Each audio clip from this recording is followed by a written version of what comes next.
flexible spending accounts.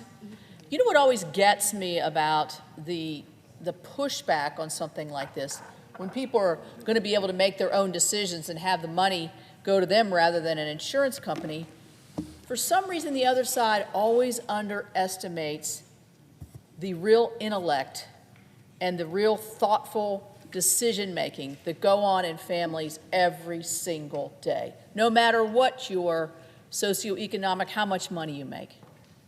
They always underestimate the voter, and they're underestimating the ability of a family to make a decision about their own health care when they do that. So I congratulate him for his thoughtfulness, as always, and really common sense and really simplicity of what he's really saying. So if anybody's been outside today, and I know many of you are here working, unfortunately, it is an absolutely gorgeous day. Great day for football. Beautiful sun, not too hot, not too cold, gorgeous day. But for a lot of people, it's not a good day. A lot of people around this country are wondering when they're going to get to go back to work, when they're going to get paid, how they're going to feed their families, is their trip going to be canceled? All of this has been put on to the American people, and here we are again, day 39 of the Schumer shutdown. And what is there to show for it? Well, nothing, except a lot of pain on a beautiful day. The chart here, I'm going to put up here myself, is something that I think really hasn't been talked about enough, but it's really something we need to focus on because it shows the fairness of what's going on today. 13 times during the Biden-era presidency, we passed this exact same bill, extending government. Some of this, the VV, is by voice votes. I voted for every single one of these, and so did many of my colleagues. 13 times.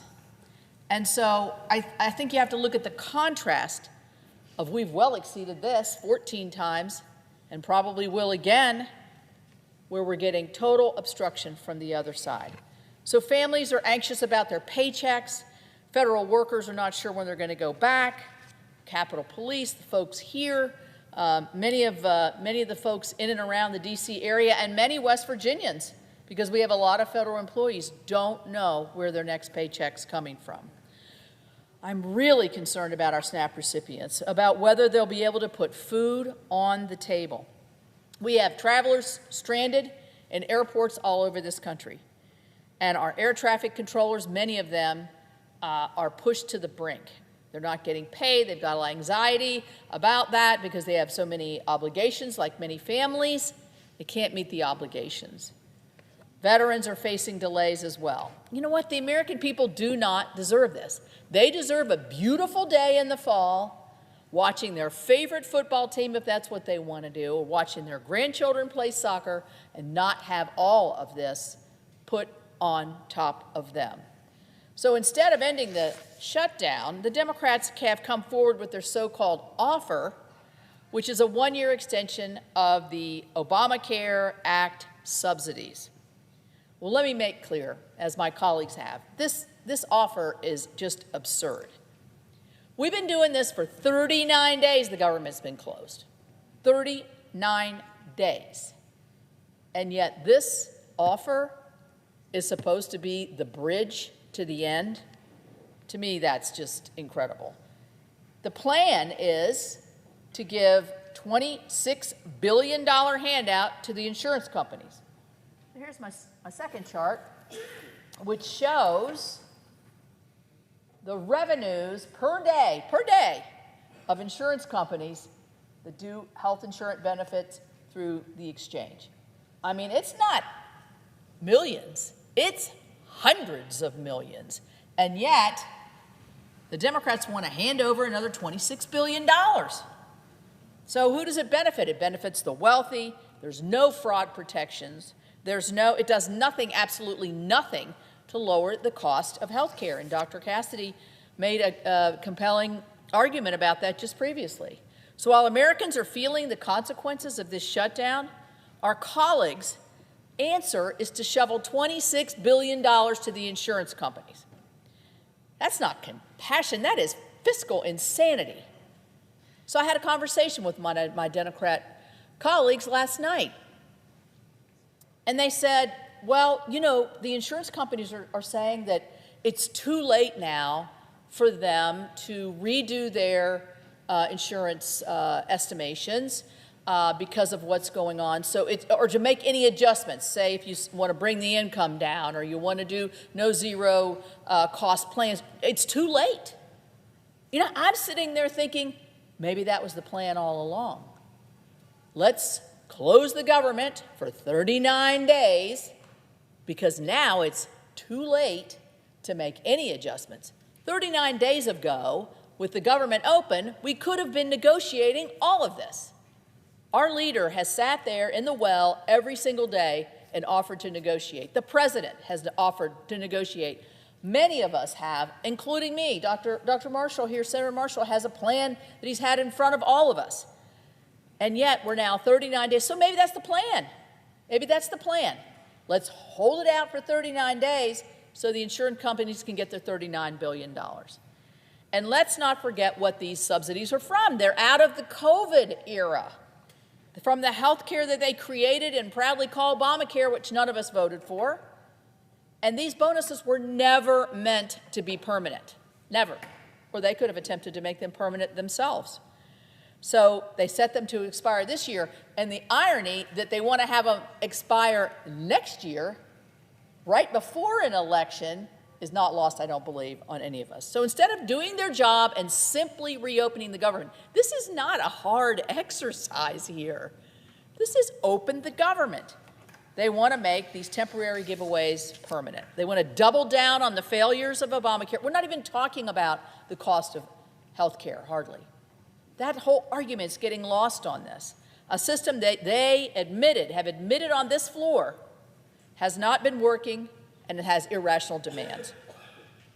So these so-called premium subsidies, they don't lower the cost of health care. They simply shift the cost onto the taxpayer. And under the proposal, wealthy families, people making hundreds of thousands of dollars, would now qualify for taxpayer-funded health care. How many times have I sat on this floor and heard the argument from the other side that all we care about are millionaires and billionaires and eliminating taxes for them, when they themselves are putting $26 billion into the hands of very wealthy companies, but also individuals are able to take advantage of these. So how is that fair to a coal miner in Logan County or a nurse in Mon County or a teacher in Wheeling? It just plain is not. These West Virginians work hard every day. They pay their taxes. They expect government to live within its means. Well, not to say, they expect government to be open. Isn't that kind of a given here? Government to be open and not hand out big bonuses to big insurers or the wealthy. So meanwhile, because of this shutdown, real people are paying the price. My state of West Virginia, not just thousands of families and people, hundreds of thousands of people are losing their SNAP, have lost their SNAP benefit, which they rely on every month. So when I think about that, what do I think about? I think about the young mother who's maybe a single mother with 2 kids, who's working hard every day but can't get insurance through their employer. They're working hard every day. She's got to be frantic, so concerned about how is she going to care for her kids. That is just an excruciating thought for any mother to have. Our seniors have the same thoughts, but these benefits are a risk because the Democrats won't do something simple like open the government. Our federal employees, our park rangers, our mine safety, my mine safeties, I've got a lot of coal mines. Mine safety inspectors are very thin right now, not doing a lot of their work. People who keep our communities safe, they are forced to wait, to wonder, and to worry. And it is a worry. Family, we're getting ready, we're leading up to Thanksgiving. People make plans in advance. They don't buy their ticket the day before they fly.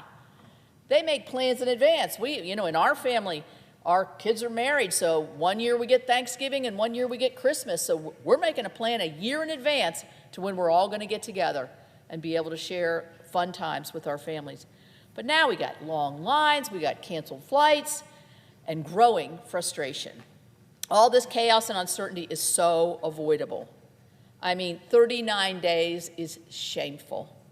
Senate Republicans have made clear we are ready to negotiate. I mentioned that. The leader, many of us here, including myself, the president himself, we're ready to debate. We're ready to get into this.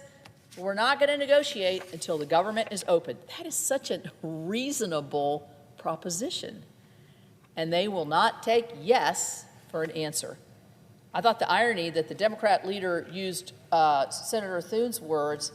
Senator Thune, every time he talks, he says, take yes for an answer. And he tried to turn it on it, and I'm turning it back to him. You guys take yes for an answer and see where we are.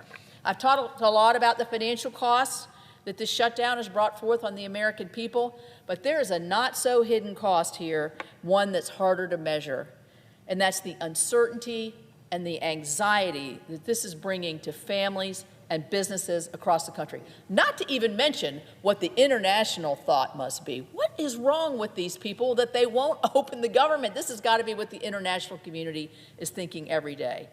So, the worry about where your next paycheck will come, when you'll be able to go back to work, when things get back to normal, when I can sit in the stands at my home football game and actually not have all these burdens on my mind. These costs can't quite be measured, but they are very, very real.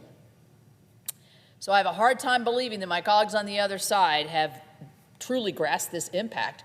I don't know who they're talking to, but we're getting phone calls, personal conversations all day long talking about the cost of this shutdown. If they did grasp it, they wouldn't have dragged this out for 39 days. I've heard the news reports that some of them are feeling emboldened because of an election on Tuesday. So really?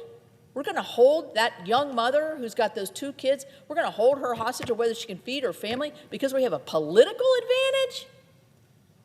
That is just a shameful thought in my opinion. But apparently, by their own words, it's real. You know what? There's no political advantage to a shutdown. I've been through so many of them. I voted many times to reopen the government. There's no political advantage to having our government shut. So I'm also a member of the Appropriations Committee, and I have to say, after many years of stagnant, we've passed bills out of committee, including my bill to fund the Departments of Health, Education, and Labor. It is historically a very challenging bill to pass, but we passed it out of committee with bipartisan support.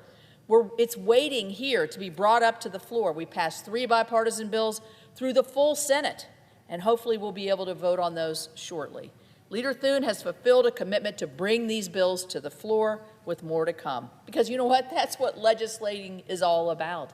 That's what legislators do. So one of the great frustrations to me in this whole process is that the members who supported these bills in committee and on the Senate floor now won't allow us to move forward on these bills. So today I urge my Democrat colleagues, stop with the gimmicks, stop with the political advantage and the political theater. Stop holding the government and the American people hostage to a partisan wish list. West Virginians don't want political gains. They want their government open. They want their benefits secure. They want their leaders focused on results. Let's reopen the government. Let's restore certainty and sanity. And then let's let the hard work of reforming our health care system in a way that lowers costs and empowers patients. Patients and families. We could have been doing this for 39 days, by the way, but we can't until the government reopens. That's what leadership looks like. That's what government looks like and governing, and that's what the American people deserve. Thank you, Mr. President.